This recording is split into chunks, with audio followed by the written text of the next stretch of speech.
Hey Ryan, so I got your videos pulled up to review some of the stuff that you do for squat, bench, and deadlift, and then go over a little about the programming that you've been doing.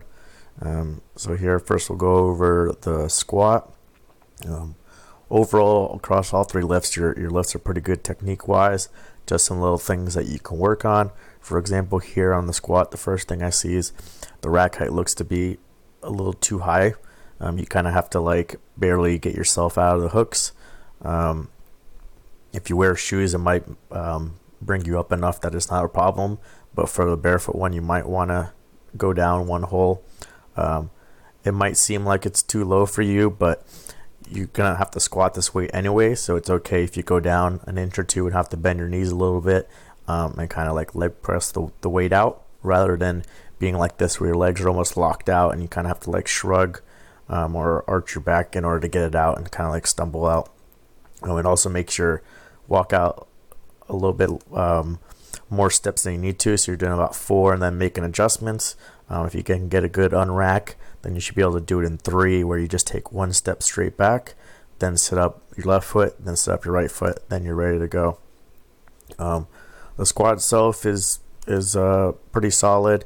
On the first rep, especially, you might be trying to overarch your back and basically pulling your rib cage up away from your abs and your hips, and so that kind of brings this arch in here, and then as you're going down, it kind of causes you to then go the other way and kind of tuck your pelvis under. So you want to try and focus on being a little bit more neutral.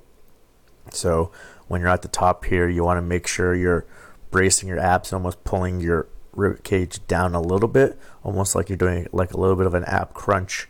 So by doing that, is going to get your rib cage and your spine in a more neutral position, and it's going to have your abs engaged, and then that's going to keep you in this more neutral position for the entirety of the squat, and you'll have less of that butt wink in the bottom.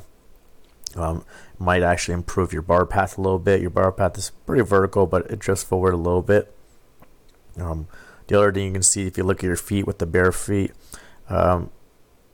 is that you can see the heels moving a little bit. The heels come in and you lose arch in the bottom, and then they go back out and you regain your arch. So one thing you want to make sure is trying to drive those legs, those knees out to the side as much as possible and maintain that arch in the foot. Think about pushing your big toe down into the ground so that you have support from the big toe, the little toe, and the heel. So you have a nice big base of support. I don't know what shoe you wear to squat, but if you have something that's hard and flat and possibly has some kind of raised heel, like an Olympic weightlifting shoe, then that's going to give you a little bit more range of motion in the ankle, and then maybe you won't have this issue with losing the arch and the heels coming in, because that raised heel is giving that little extra bit of space to work with. Overall, from this view, that's what I see. I have this second view here I just want to go over. Again, if you can bring the rack height down 1, and from here I can see that you possibly have to bring your feet in a little bit more narrow to unrack. So when you unrack, you want your feet directly underneath you, so it's going to be more like a conventional deadlift. So when it's right underneath your hips, then you can stand straight up using your legs. And on this one with the sound on, I believe you actually clip the rack on the way out. So again, just kind of speaking towards getting the better rack height and getting the better walkout and setup, so you're more efficient and you're not losing tightness banging into the rack. From here, the bar position looks really good, and the shoulder blades look in a really good position, creating this nice big shelf in the rear delts. But as you'll see during the actual rep, you start moving your elbows and your arms during the rep. So everything here is good. Then you start pulling them down. So if I can go back a little bit. So here, when you pull them down, you're actually losing a little bit of the shelf. It's still pretty good. You got a good amount of muscle back here to maintain it. But the more you start pushing these elbows forward, the more you're going to start losing this position. So what you want to try and do is maintain your elbows here. So once you got everything tight here, you're squeezing your elbows towards the insides, you're pulling the bar down onto your back, getting your lats engaged. You want to keep all this frozen in place. And all that should be moving is the ankle joint, the knee joint, and the hip joint. All right, you don't want to be moving your hands, you don't want to be moving your elbows, your shoulders, your head. Everything else stays in place. So you want to achieve the position that you want to be in, everything tight, and then maintain that position. It's a cue that some people use of like pushing your elbows forward, but it's more of a cue of like how to get the elbows in the correct position to start and then maintain that position. But if you start moving it too much, then you'll start losing some of that. And if you actually kept pushing it forward more, most likely the bar will roll back and dump off of you. So we don't want to be moving this stuff during the actual lift. And if you excessively move in the elbows or maybe the wrists, then that could maybe contribute to some tendonitis in the elbow or the forearms. But overall, the squat itself, depth looks good, back angle looks good, bar position looks good, head position looks good. Just those small little tweaks to make. For bench press from the side view over here, everything looks pretty solid. You have pretty good arch. Looks like the shoulder blades are pulled back and down. Pretty tight in the legs. I can see really pushing through the feet, keeping these hips up high. It looks like you tuck your elbows, you touch low on the chest. Bar path looks pretty good going up and back. So everything from this side view looks pretty solid as far as bench press. Here from this other angle, I think this is your close grip bench that you're doing. So it looks pretty good for a close grip where you're grabbing right around where the sharp part starts and maybe a little bit wider, but you're maintaining the elbows underneath the wrist and the bar. Again, here you got a nice big arch. So all around this looks solid as far as bench press. Just some little things you can work on is just maintaining tightness on the chest. So when you do a competition pause, making sure it's a complete pause and staying tight so that when you press up, you don't get wobbly like you do a little bit on this last rep. So you want to make sure you're squeezing the shoulder blades as hard as you can, squeezing the bar as hard as you can, and staying as tight as possible on the chest, not letting the bar bounce around and not relaxing. That way when you do go to drive your legs and press the weight up, you're maintaining your position and your stability on the bench. And then for deadlift, probably is the best looking one, and it could be because the videos I see are pause deadlift, so obviously they'll be a little bit lighter weight, but overall it looks like a good stance for conventional with your feet directly underneath your hips. The arms are just outside, arms are straight. You got a good pause, looks like the back is straight, head position is good. If you like doing hook grip's fine. So everything here looks good as far as pause deadlift. Alright, looking at the programming a little bit, what I tried to do is pull all the important stuff from weeks 2 and 3 into the tab for week 1, just so we can see it more from a broader perspective of all the training weeks that we have so far. So I took out the accessory work because those aren't as important right now. We just kind of want to look at the main lifts.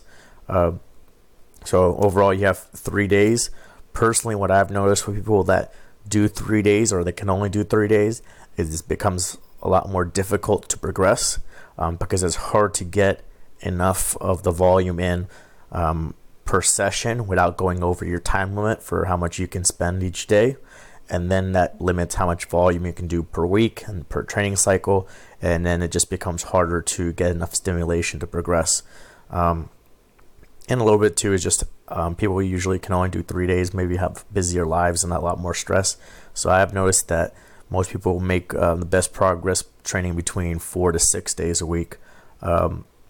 So what the first thing I would do is add another day in here, day 4, and that way we can do a little bit more volume. Even if you maintain the frequency the same on most of the stuff, so you would do 2 days of squat and you can do 3 days of bench, but you only have 1 day of deadlift, and it's a pause deadlift. Even with the higher reps, you're only doing 24 reps. So then maybe this day 4 would be another deadlift day where you're doing something similar to here, where you're doing slightly less reps and slightly heavier weight. That way you have a heavy deadlift day in there as well, and you can work your competition deadlift, and then also you can bring in some more accessory for back, biceps, rear delts, that kind of stuff, lower back, to get some more volume in. And then eventually it allows more space if necessary to put in another bench day, so that you'd be benching 4 times a week, and then doing lower body 2 times a week, with 4 times a week, 2 times of it squat and 2 times of it deadlift, so it's a little bit more balanced that way. As far as the training, some things that I would do different is when I do stuff like pause squats or pause deadlifts, I tend to do lower reps. So I tend to do 1 to 5 reps. One being it's just difficult to do 8 reps on a pause squat. It's a lot of stress in the bottom position, and it takes a lot of time to maintain tightness through all those reps. You may be losing tightness and form might be breaking down. So I tend to do just lower reps, 1 to 5, and then if I need to, I'll just do more sets to get the same amount of volume in. As far as the percentages, I also tend to do slightly lower percentages to focus on making sure the person really pauses for the right amount of time, and then it's more explosive coming up. So for example, this 60% for 8 reps, I would be doing more like my 3 to 5 reps in the 60 to 65% range. For squat, it seems like you handle it, but then you can see, for example, for a comp bench with a 3 count pause on the chest, these 3 reps at 76% is too difficult for you. That's why the RP is so high. So if I was doing 5 sets at 3, I might be doing 10% less, 66 or 65%. Same thing here for your conventional deadlift, 1 second pause, 8 reps at 67%. You can see your RP is too high, 9.5. So actually, I would be doing, let's say again here, 5 sets at 3 at 67%.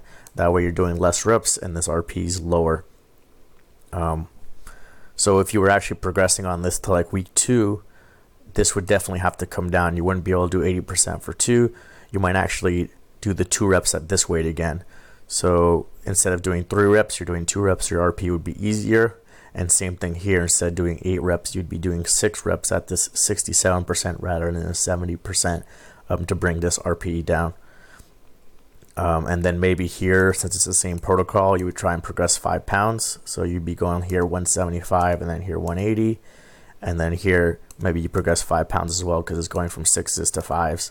So here you would do 6s at 67%, 195 pounds. And here maybe you do 5x5 at 200 pounds if you were trying to progress on this. But these percentages seem way too aggressive to start and then pretty aggressive to progress in from week to week. Down here for like the regular strength stuff, it looks pretty solid as far as the percentages, and then being able to progress. It depends on how strong you are and how much fatigued you are. This 5 reps at 81% might be a little bit too much. And then this 4 reps at 85% might be a little bit too much. A lot of times people can only do like 1 set of 5 at 85%. So 5 sets of 4 might be too much.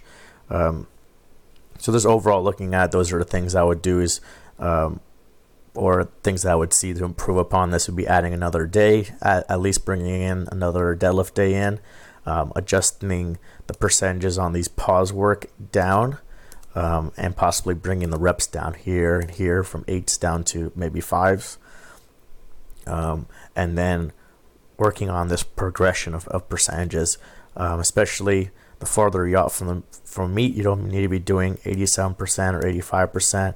You can be focused on this 60% to 65% for the pause work, and then maybe 70 to 75% for the competition work, and as a start, and then progressing there. Maybe here would be 75%, then here would be 77%, and then maybe here would be like 79%, something like that as your progression. So that's my thoughts so far from what I've seen from your programming and your videos, and I hope that helps you out.